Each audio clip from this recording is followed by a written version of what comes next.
kisah seorang sahabat yang mulia, namanya Abdullah bin Hudzafa al-Aslami radhiyallahu anhu. Abdullah bin Hudzafa ini jarang sekali orang tahu kisahnya, tapi beliau punya satu hal, terutama pada saat menghadapi kematian, yang luar biasa. Dia pernah diutus menuju ke negeri Romawi untuk menyerang, ternyata ditawan oleh Raja Romawi. Dan orang-orang Romawi sudah dengar, ini muslimin ini kebanyakan orang-orang Arab Badui dari padang pasir, Jazirah Arab, orang miskin, tidak banyak orang kaya dan terkenal. Nanti kalau dibanding orang-orang Romawi dulu, nggak ada kekayaan apa-apa mereka. Tadinya orang tidak ada yang lihat, dianggap orang bodoh, nggak bisa baca, nggak bisa nulis. Sekarang dengan masuk Islam, Islam membawa mereka menyebar ke seluruh dunia, mereka jadi pemimpin. Dan yang luar biasa didengar oleh Kaisar, keyakinan orang Islam ini mengalahkan kokohnya gunung. Halal halal, haram haram, asal dia sudah belajar dan dia memang sudah yakin dengan itu, nggak bisa digoyahkan sampai mati pun. Maka Kaisar waktu tawan sahabat-sahabat ini, pimpinannya adalah Abdullah bin Hudzafa radhiyallahu anhu. Kata Kaisar, mana pimpinannya? Ini si Abdullah. Dipanggil sama Kaisar di depan teman-temannya semua. Waktu itu kita perlu tahu teman-teman, Kaisar Romawi menguasai setengah dunia. Kekuasaannya ini bukan kayak cuma Indonesia saja, seluruh setengah dunia ini dikuasai sama dia. Kerajaan Romawi dulu terkenal, Bizantium Romawi. Kata Kaisar, hai Abdullah, kalau kau mau pindah ke Nasrani, masuk agama Nasrani, saya akan kasih kau setengah kerajaanku. Sekarang kau langsung jadi raja. Teman-teman bayangkan kalau kita ada orang punya 100 miliar, lalu dia bilang, saya kasih kamu 50 miliar, pindah agama. Ya. Mungkin orang-orang yang lemah imannya, 50 miliar, tadinya mungkin 1 juta pun susah dipegang. 50 miliar ini mengkhayal bagi dia. Pindah agama banyak. Bahkan orang banyak pindah agama karena Indomie. Di Indonesia kan ada begitu. Kasih sembako pindah agama. Atau memperjualbelikan agamanya, berkedok Islam tapi benci Islam. Banyak sekali di Indonesia. Luar biasa benci sama Islam. Macoin segala macam hal. Demi untuk dunianya. Berapa banyak? Abdullah bin Hudzafa ambil pelajaran teman-teman sekalian. Ditawarkan setengah kerajaan Kaisar. Didatangkan saksi-saksi. Nih, saksi semua ini bukan main-main. Kamu bilang saya masuk Nasrani, setengah kerajaan. Dari Badui padang pasir orang miskin jadi raja langsung. Berdampingan sama Kaisar. Apa jawaban Abdullah? Kerajaan ditawarkan. Dan ini tidak main-main, serius. Akan dikasih kerajaan.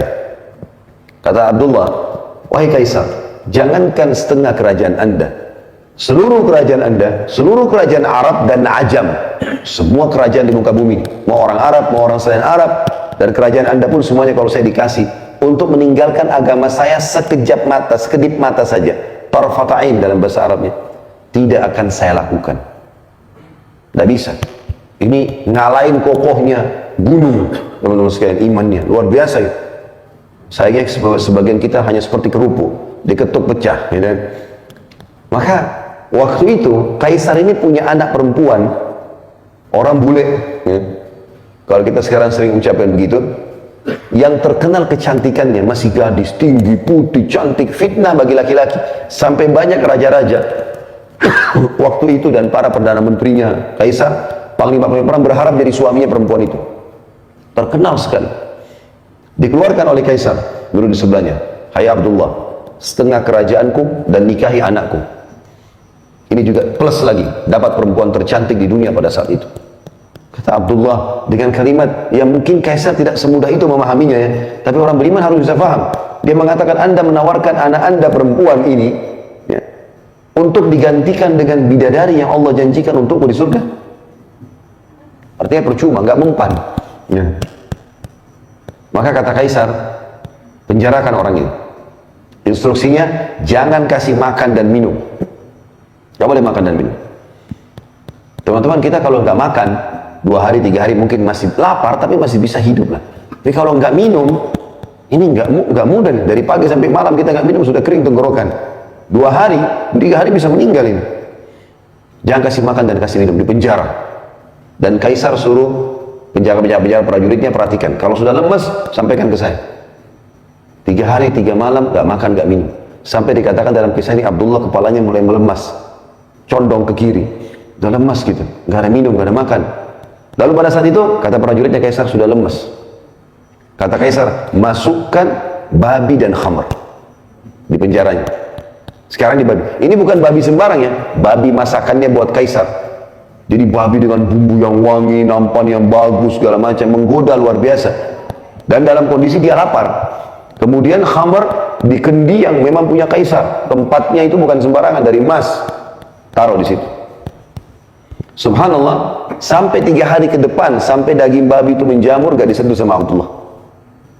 Padahal sudah mau mati. Gak bisa. Gitu. Kata prajuritnya, gak disentuh kaisar. Sampai berjamur itu babi. Panggil dia, panggil. 6 hari sekarang gak makan, gak minum. Ini luar biasa ya. Lalu kata kaisar, kenapa kau gak makan dan minum? Kata Abdullah jawabannya, saya tahu dalam agama saya sekarang sudah halal itu babi dan khamr. Karena saya akan mati kalau saya gak makan. Tapi demi Allah saya tidak akan biarkan kau menghina agamaku. Sama raja dunia dia ngomong ini. Saya demi Allah tidak akan membiarkan kamu menghina agamaku. Kaisar bilang, kalau begitu saya akan bunuh kamu. Tapi bukan bunuh biasa. Saya akan masukkan kamu ke minyak panas. Didatangkan periuk teman-teman sekalian, besar, bisa nampung 10 orang laki-laki masuk ke dalamnya, karena besarnya. Taruh minyak panas, dibakar, mendidih minyak itu. Kata kaisar, cemplungin satu persatu prajuritnya Abdullah, jangan dia terakhir. Sekitar 30 orang. Begitu dilempar yang pertama, teman-teman sekalian, dikatakan dalam riwayat kisah ini, dimasukin dalam hitungan detik, tinggal tulangnya keluar. Karena panasnya minyak itu. Ya. Abdullah lihat nih. Satu dilempar, baju perangnya pun kulitnya semua habis, orang itu tinggal tulang, ngapung. Lempar yang kedua, begitu lagi. Yang ketiga, begitu lagi. Penuh dengan tulang-tulang manusia dan darahnya nih, minyak. Mendidih. Pas giliran Abdullah, dengan lemesnya lagi ditarik, netesin air mata Abdullah. Kata kaisar, udah netesin air mata nih. Hah, mungkin mau berubah. Kata prajurit kaisar, nangis. Berarti mungkin mau berubah. Panggil. Hai Abdullah, jadi pindah Nasrani. Dia bilang, tidak demi Allah. Lalu kenapa kau nangis? Saya menangis karena saya menyesal hanya punya 1 nyawa. Saya berharap punya 1000 nyawa, semuanya kau cemplungin ke minyak itu untuk mati menuju ke akhirat. Bagaimana orang beriman, teman-teman, faham masalah ini? Nggak ada yang goyahkan dia, dunia ini sebentar.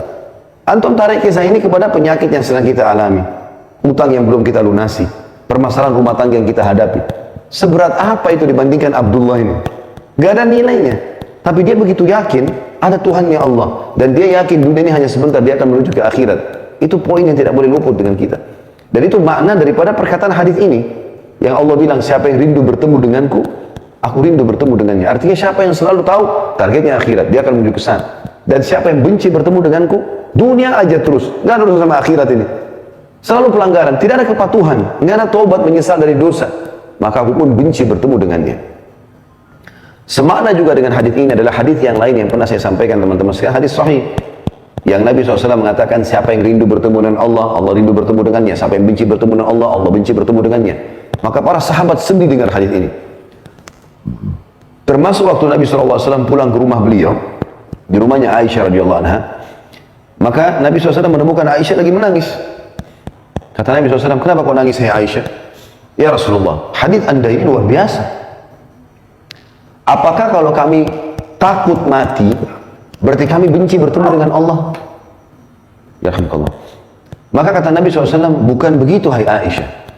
Tapi orang beriman, kalau akan meninggal dunia, akan dicabut ruhnya, Allah akan utus kepadanya beberapa malaikat. Dan ini kita akan saksikan. Masing-masing kita akan saksikan. Semoga kita termasuk orang beriman ini. Karena kata Nabi SAW, akan datang sosok-sosok malaikat yang memperlihatkan kepadanya amal-amal solehnya. Ini sholatmu, ini puasamu, ini zakatmu, ini bakti orang tuamu, ini majelis ilmumu, ini. Karena ini semua, kau akan masuk ke sini. Diperlihatkan surganya. Nampak nyata. Ini sebelum prosesi pencabutan ruhnya ini. Maka dia pun karena lihat semua itu, dia rindu bertemu dengan Allah. Mau segera mati. Gitu kan? Maka Allah pun rindu bertemu dengannya. Kalau orang fasik, orang muslim banyak dosanya tidak sempat taubat, dan orang kafir, maka akan datang sosok-sosok malaikat yang memperlihatkan amal-amal buruk mereka. Ini zinam, ini riba, ini bohong, ini begini, ini begini, ini begini, semua dosa-dosa. Karena semua ini kau akan masuk ke sini, diperlihatkan nerakanya. Maka dia pun ketakutan, maka dia benci bertemu dengan Allah, Allah pun benci bertemu dengannya. Jadi teman-teman, poin-poin ini harus difahami. Karena memang kita ini sebenarnya Bani Adam, anak Adamin, ahli surga. Karena Allah ciptakan Adam AS, kita di surga.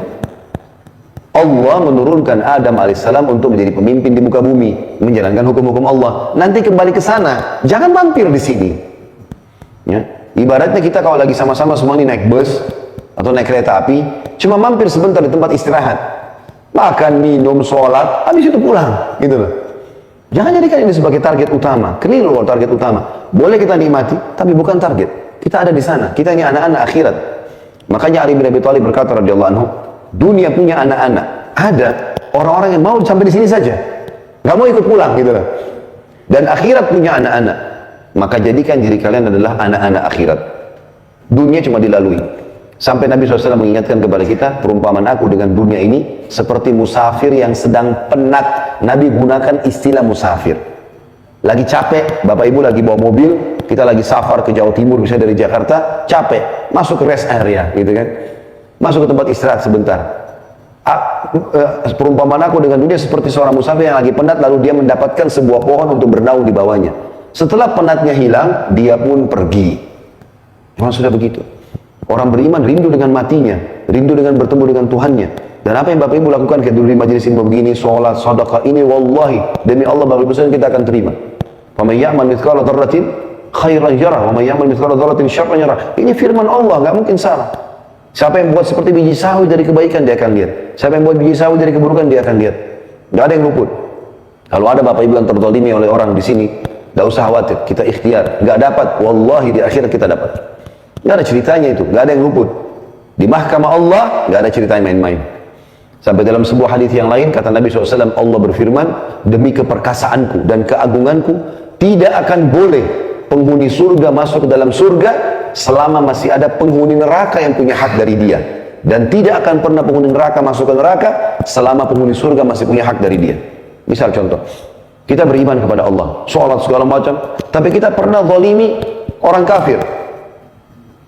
Kita kan tidak boleh zalimi orang, apalagi kalau kafir zimmi misalnya, orang kafir di bawah naungan pemerintah Islam. Kita nggak boleh teman-teman sekalian, ini tetangga Nasrani, matiin aja lampunya, tutup aja jalannya, kempesin mobilnya. Haram, nggak boleh dalam Islam.